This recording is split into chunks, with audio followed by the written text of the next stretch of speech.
வணக்கம் நேயர்களே.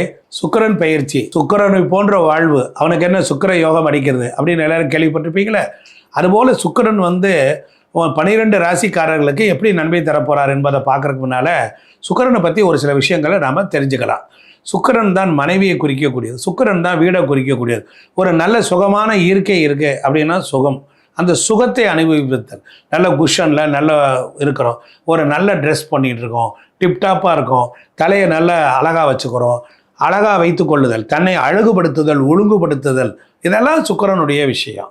அதே போல் ஒரு பெண்ணை பார்த்த உடனே ஒரு மோகம், ஒரு காதல், ஒரு காமம், ஒரு வசீகரம், ஒரு பொருளை பார்த்தால் ஈர்த்தல், ஈர்த்து கொள்ளுதல், எல்லோரோடையும் இணங்கி போகுதல், ஒத்து போகுதல், வேறு பெண்பாள்களை பார்த்த மாத்திரத்தில் நமக்கு ஒரு துள்ளல் ஏற்படுதல், சில இடத்துல பேசினாலே ஆனந்தம் ஏற்படுதல். அதனால தான் காலபுருஷத்துக்கு 2ஆம் இடத்துல இந்த சுக்கிரனை வைத்தார்கள்.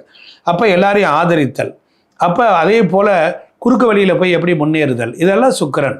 அப்போ சுக்கிரன் என்றால் உங்களுக்கு எதை கொடுக்கும்? சினிமாவை கொடுக்கும். அதே போல் உங்களுக்கு எதை கொடுக்கும்? ஆடு மாடுகள் வளர்த்தலையும் குறிக்கும் சுக்கிரன் தான்.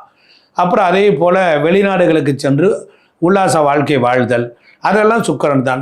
விதவிதமான நவநாகரிக ஆடைகள், நிறைய நகைகளை போட்டுக்கொள்ளுதல், இதெல்லாம் சுக்கிரன் தான். இப்படிப்பட்ட இந்த சுக்கிரன் உங்களுக்கு ஒரு யோகத்தை கொடுப்பாரா? கொடுப்பார். ஏனென்றால் சுக்கிரன் உச்சமடைகிற வீட்டிற்கு வந்திருக்கிறார். அதனால உறவில் திருமணமானவர்கள், நல்லா வாழ்ந்தவங்க குடும்பம் அப்படின்னு இருக்கு. இந்த சுக்கிரன் தான் சந்திரனை போல் செயல்படுவார். சுக்கிரன் உங்கள் ஜாதகத்தில் எந்த வீட்டில் இருக்காரோ அங்கே குலதெய்வம் சம்மந்தப்பட்ட பிரச்சனை இருக்கும், குலதெய்வத்திற்கு ப்ராப்ளம் இருக்கும், குலதெய்வம் பிடிமன் எடுத்த இருக்கும். அப்போ சுக்கிரன் சந்திரனை போல் செயல்படுவார். சுக்கிரன் மகத்தில் தான் பிறக்கிறார். அப்போ சிம்மத்தை போல் இருப்பார்கள். அதனால் பார்த்தீங்கன்னா அத்தைமார்கள், கூட பிறந்த சகோதர சகோதரிகள்லாம் நல்லாயிருக்கும். துலாம் ராசி அவருக்கு மூல திரிகோண வீடு, நீதி நேர்மையோடு இருப்பார்கள், சகோதர சகோதரியோடு பிறந்திருப்பார். மொத்தத்தில் சுக்கிரன் என்பவன் வாழ்வில் சுகத்தை தரப்போறான். வாருங்கள் 12 ராசிக்கு பார்ப்போம்.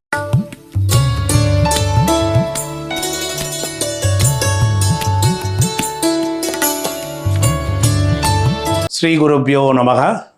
வணக்கம். அருட்பெருஞ்சோதி, அருட்பெருஞ்சோதி, தனிப்பெரும் கருணை, அருட்பெருஞ்சோதி. சுக்கிர பயிற்சியை பற்றி தான் நம்ம பார்த்துக்கிட்டு இருக்கோம். மீனராசியில் சுக்கிரன் 30 நாட்கள் உச்சமடைந்து இருப்பார். பொதுவாக சுக்கிரன் என்பது சுகம், சுகம், வாழ்க்கையில் ஒரு இனிமை, சந்தோஷம், காதல், விளையாட்டு, சினிமா, கேளிக்கைகள், மகிழ்ச்சி, தொல்லல், இது போன்ற எல்லா விஷயங்களுக்கும் சுக்கிரன் உங்களுக்கு சப்போர்ட் பண்ணத்தான் நன்மையே நடக்கும். அதே போல் சுக்கிர பகவான் பொறுத்தளவில் சிம்மத்திற்கு 8வது வீட்டில் போய் உச்சம் அடைவதனால் கண் சம்பந்தப்பட்ட நோய்கள் வருவதற்கு வாய்ப்புகள் உண்டு. அதனால் ரொம்ப கண்ண ரெட்டினா அப்படிங்கிற தூரப்பார்வை, சுக்கிரனால் தூரப்பார்வை. 8ஆம் இடம் என்பது ஒரு வலி, வேதனை, ஒரு கசப்பையும் தரும். அப்போ சிம்மத்திற்கு பொறுத்தளவில் தொழிலையும் பணம் முன்னேற்றத்திற்கும் நல்ல திட்டங்களை தீட்டி வெற்றி பெறுவதற்கும் சுக்கிரன் கொடுப்பார்.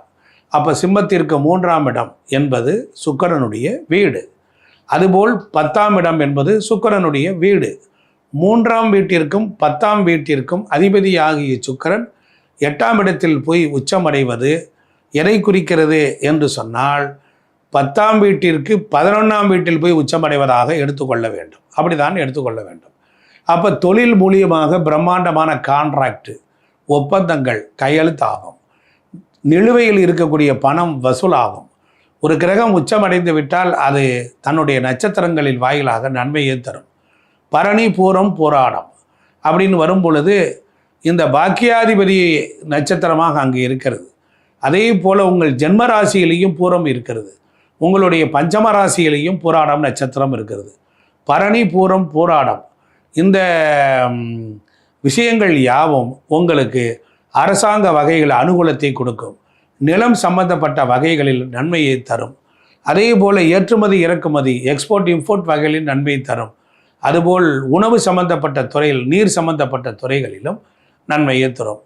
பொதுவாக சிம்மத்திற்கு எடுத்துக்கொண்டால் ஆடை ஆபரண சேர்க்கை, திடீர் பணவரவு, திடீர் கடன் உதவி, வெளிநாடு இடம் மாறி செல்லுதல், இடம் மாறி ஒரு இடத்துல வேலை பார்ப்பீங்க, அதை விட்டுட்டு இன்னும் கொஞ்சம் வருமானம் கூட இருக்குது அப்படின்னு போனால் அங்கே ஒரு எக்ரிமெண்ட்டோடு நீங்கள் வெற்றி பெறுவீங்க.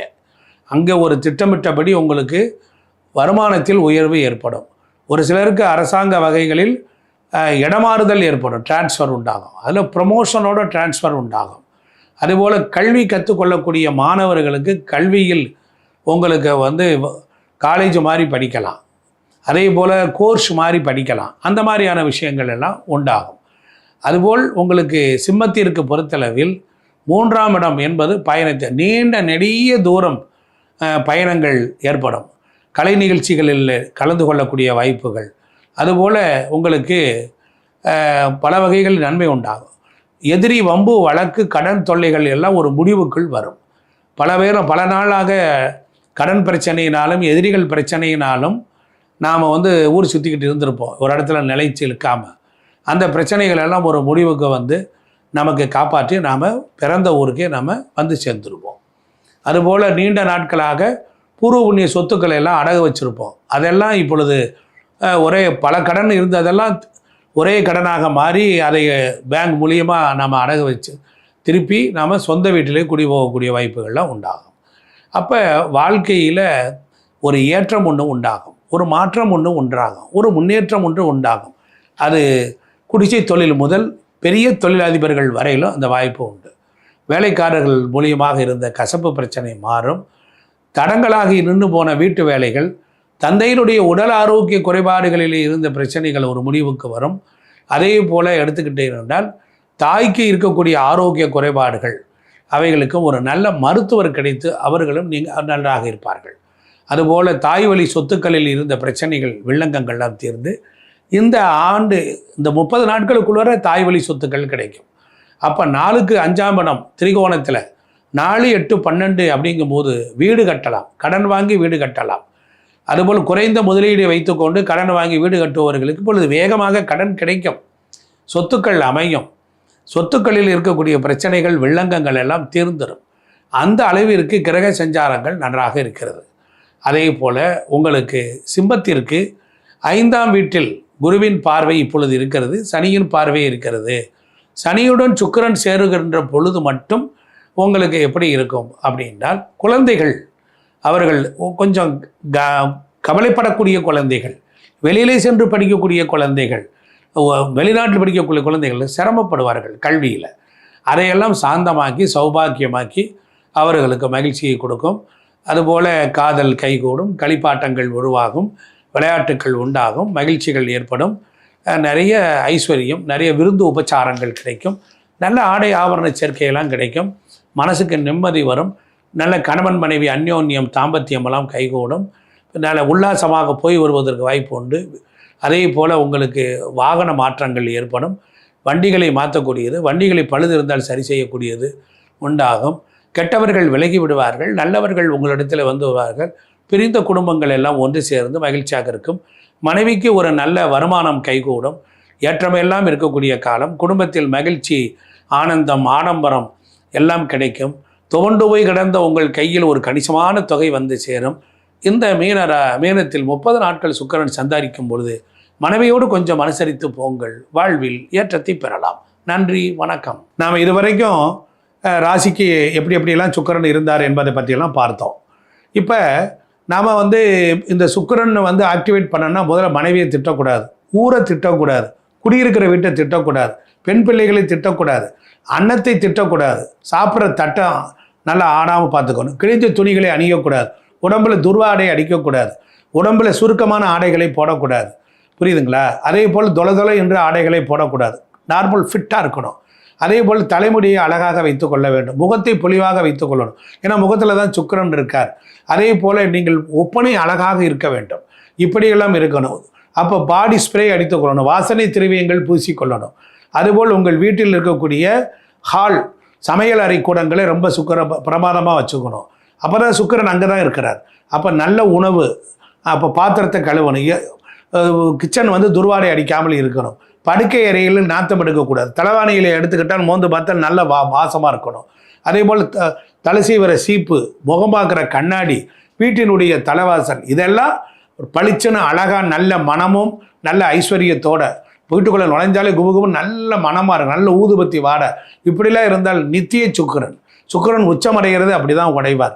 அதே போல் குளிக்க போகும்போது ஒரு சில வாசனை திரவியங்களை போட்டு குளிங்க, ஒரு நல்ல ஒரு பன்னீர் விட்டு குளிங்க. அதே மாதிரி இப்படி நிறைய பொருள்கள்லாம் இருக்குது. அதே போல் துணிமணிகள் எல்லாமே துவைச்சு முடிச்சதுக்கு அப்புறமேல் வாசனை திரவியங்களை ஊற்றி அதை அலசிட்டு காய போடுங்க. அப்போ உங்கள் உடலும் மனமும் எல்லாம் உற்சாகமாக இருக்கும். உங்களுக்குள்ள ஒரு ஆனந்தம் துள்ளல் பீறிட்டு இருக்கும். சுக்கிரன் எப்படி இருந்தாலும் என்ன, இது மாதிரி செஞ்சு பாருங்க. இதுதான் வாழ்வியல் பரிகாரம். வீட்டில் விளக்கேத்துங்கள். வளரும் குழந்தைகள் இருங்கள். நம்மை சுற்றிலும் உள்ள நம்ம வீடு, நம்ம வாசல் புறம், கொல்லப்புறம், முன்புறம், பின்புறம் எல்லா இடங்களிலும் பரிசுத்தமாக இருந்தால் அஷ்டலட்சுமி கடாட்சம் உங்களுக்குள் இருக்கும். சுக்கிரன் உச்சம் அடைவதை உங்களை உயர்த்தத்தான். சந்திப்போம், சிந்திப்போம். நன்றி, வணக்கம்.